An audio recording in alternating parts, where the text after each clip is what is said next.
दद्दय दोष न देऊ किसै, दोष कर्म आपनिया।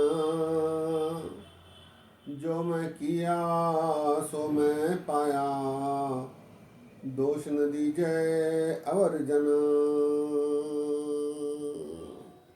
सत्कार योग सत्संगी योग, वाहगुरु जी का खालसा, वाहगुरु जी की फतेह। आइए आज आशा दीवार की 18वीं पौड़ी और उसके साथ आए 2 श्लोक जो गुरु नानक देव जी महाराज जी के हैं, इन पर विचार साझे किए जाएं।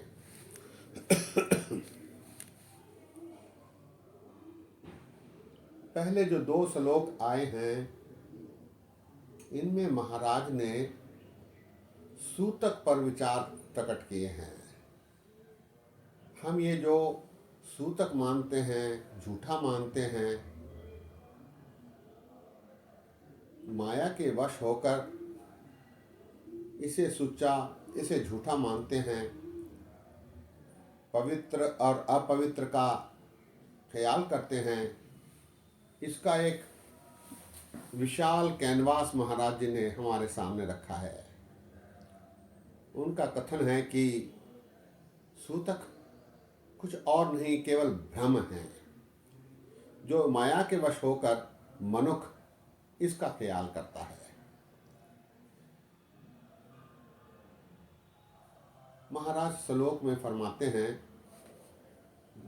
श्लोक महला पहला, जेकर सूतक मनिए सब तय सूतक होए। गोहे ते लकड़ी अंदर कीड़ा होए। जेते दाने अन्न के जिया बाजन कोय। पहला पानी जियो है जित हरिया सब कोय। सूतक क्यों कर रखी है सूतक पवै रसोए। नानक सूतक एव न उतरे ज्ञान उतारे धोए। महाराज जी का कथन है कि सूतक अब अपवित्र यदि किसी को माना जाए तो सूतक अपवित्रता सभी में बसी हुई है, सर्वत्र में ये व्याप्त है। महाराज कहते हैं, जेकर सूतक मन्य सब तय सूतक हो, सभी कुछ अपवित्र है। महाराज उदाहरण देते हैं, गोहे अत्य लकड़ी अंदर कीड़ा हो। बाहर लकड़ी है लेकिन उसे तोड़ने पर उसके अंदर कीड़े भी होते हैं। गोहे अत्य लकड़ी अंदर कीड़ा हो। इसी प्रकार दूसरा उदाहरण महाराज प्रस्तुत करते हैं, जेते दाने अन्न के जिया बाझन कोय। दाने पवित्र तो दिखलाई देते हैं, लेकिन यदि इन्हें अंकुरित किया जाए तो इनमें से फिर अंकुर प्रकट होते हैं। ये भी, इनमें भी जीव व्याप्त है। तीसरा उदाहरण महाराज प्रस्तुत करते हैं, पहला पानी जीव है जित हरिया सब कोय। पानी से ही फिर सारी उपज भी होती है। फिर इसे कैसे पवित्र, केवल पवित्र ही माना जाए, इसमें भी जीव है। जेकर सूतक मनिए सब तय सूतक होए। गोहे अत्य लकड़ी अंदर कीड़ा होए। जेते दाने अन्न के जिया बाझन कोय। पहला पानी जीव है, पानी भी जीव है, इससे ही उपज होती है। पहला पानी जीव है जित हरिया सब कोय। सब कुछ हरा भरा करने में समर्थ केवल पानी ही है, इसे भी जीव ही माना जाता है। सूतक क्यों कर रखी है सूतक पवै रसोए। फिर ये सारी वस्तुएं जब रसोई में हैं तो फिर रसोई कैसे पवित्र हो सकता है। रसोई में भी फिर जीव की उपस्थिति है ही। महाराज अंत में कहते हैं, नानक सूतक एव न उतरे ज्ञान उतारे धोए। इसका यदि ज्ञान हो, परमात्मा का ध्यान करने पर ऐसी समझ उपज होती है, पैदा होती है और ये सूतक दूर होता है। सूतक नानक सूतक एव न उतरे, ज्ञान उतारे धोए। गुरु की समझ आने पर, गुरु द्वारा इसे बुझाने पर ये सूतक का भ्रम दूर हो सकता है। श्लोक एक बार फिर। जेकर सूतक मनिए सब तै सूतक होय, गोहे अत्ते लकड़ी अंदर कीड़ा होय। जेते दाने अन्न के जिया बाजन कोय, पहला पानी जीव है जित हरिया सब कोय। सूतक क्यों कर रखिए सूतक पवै रसोय, नानक सूतक एवं उतरै, ज्ञान उतारे धोए। अगले श्लोक में महाराज कहते हैं, महला पहला मन का सूतक लोभ है, जहवा सूतक कूड़। अखी सूतक वेखना पारत्रे पर धन रूप। कन्नी सूतक कन्न पै लायत बारी खाए, नानक हंसा आदमी बधे जमपुर जाए। महाराज जी का कथन है, मन भी सूतक से भरा है, लोभ रूपी सूतक से। जिह्वा भी झूठ रूपी सूतक से भरी हुई है। आंख भी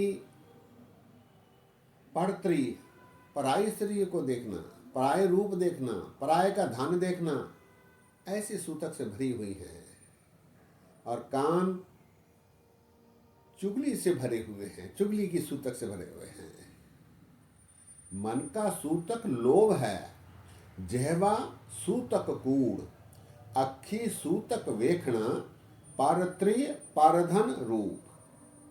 कन्नी सूतक कन्न पे लायत बारी खाए, नानक हंसा आदमी बद्धे जमपुर जाए। हंस जैसा आदमी इन सूतक के कारण, इन बुराइयों के कारण अपना जीवन बर्बाद करते हुए जमपुर जाता है। हंस रूपी ये काया का दुरुपयोग होने के कारण इसे जमपुर जाना पड़ता है, नरक जाना पड़ता है। श्लोक एक बार फिर। मन का सूतक लोभ है, जिह्वा सूतक कूड़। अखी सूतक वेखना परत्रे परधन रूप। कन्नी सूतक कन्न पै लायत बारी खाहे, नानक हंसा आदमी बद्धे जमपुर जाए। लायत बारी अर्थात चुगली करना। एक और श्लोक आया है जिसमें महाराज कहते हैं, महला पहला सभो सूतक भरम है, दूजे लगे जाए। जमन मरना हुक्म है, भाणे आवे जाए। खाना पीना पवित्र है, दितो नृजक संभाय। नानक जिन्नी गुरमुख बूझिया, तिना सूतक ना है।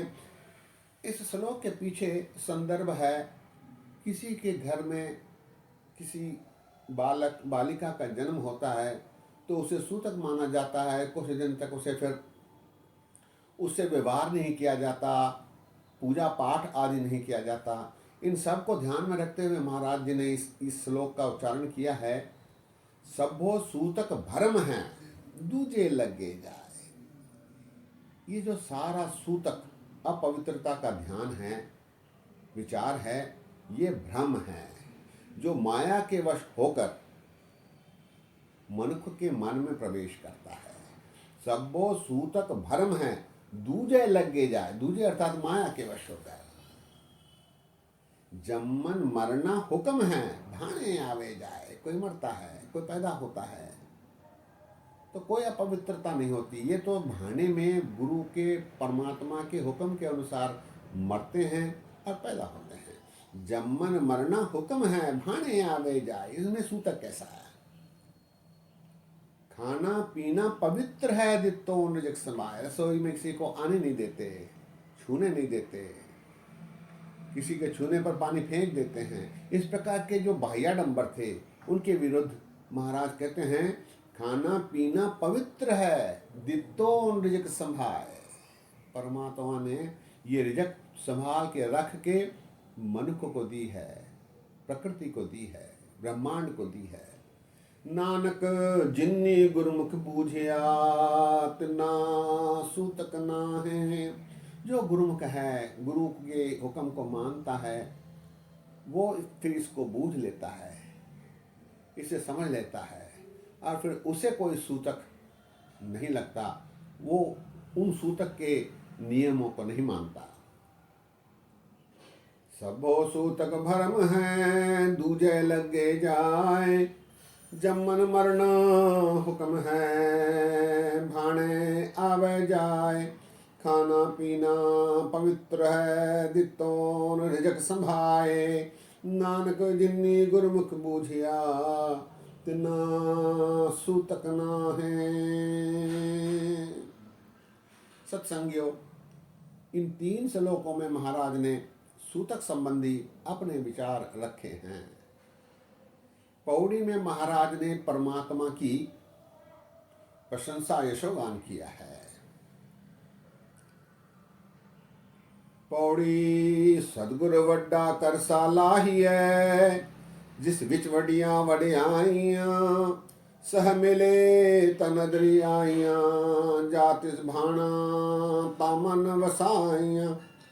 कर हुक्म मस्तक हाथ धर, विचो मार कड़िया बुरियाइया, सत उठे नौ निज पाइया, सत उठे नौ निज पाइया। महाराज कह रहे हैं सदगुर वड्डा कर सालाही है, जिस विच वडियां वडियाइयां। परमात्मा को सबसे बड़ा जानकर उसकी सिफत सलाह सिमरन करनी चाहिए, क्योंकि वो बड़े से भी बड़ा है। जिस विच वडियां वडियाइयां, ऐसे परमात्मा की सिफत सलाह करनी चाहिए। सदगुर वड्डा कर सालाही है, जिस विच वडियां वडियाइयां, सह मेले ता नदरी आइयां, जातिस भाणा ता मन वसाइयां। सह मेले, सह अर्थात पति रूपी परमेश्वर, पति परमेश्वर। सत्संगियों, परमात्मा को कंत के रूप में माना गया है, परमेश्वर के रूप में माना गया है। मनुष्य को, जीव को स्त्री के रूप में माना गया है। सह मेले ता नदरी आइयां, कंत के प्रसन्न होने पर फिर मनुष्य परमात्मा को देखने योग्य हो जाता है। नदरी आइयां, सह मेले, उसकी प्राप्ति होने पर वो उसके दर्शन भी कर पाता है। जातिस भाणा तामन वसाइयां, उसका भाणा हो, उसका हुक्म हो, कंत रूपी परमेश्वर का भाणा हो, हुक्म हो, तो फिर वो मनुष्य के मन में भी बस जाता है। जातिस भाणा ता मन वसाइयां। फिर गुरु अकाल पुरख परमात्मा कृपा करके कर हुक्म मस्तक हाथ धर, विचों मार कड़ियां बुरियाइयां। फिर वो कृपा करके मनुष्य के माथे पर हाथ रख कर आशीर्वाद देता है, और इसके परिणाम स्वरूप मनुष्य के मन से सारी बुराइयां दूर हो जाती हैं।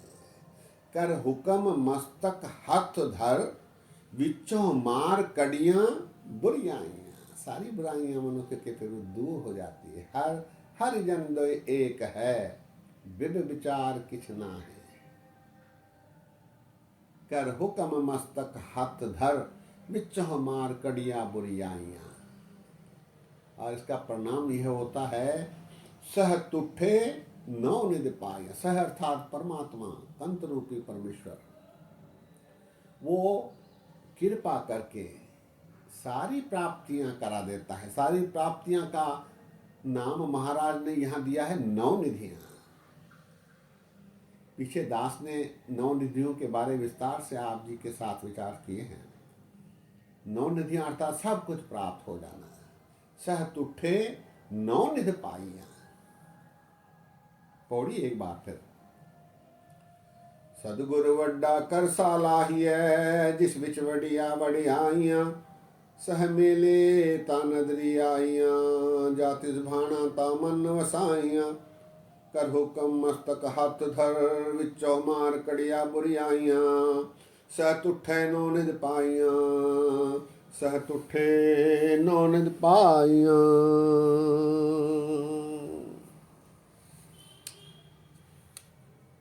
सत्कारयोग सत्संगियों, इस पौड़ी के पहले आए 3 श्लोकों में महाराज ने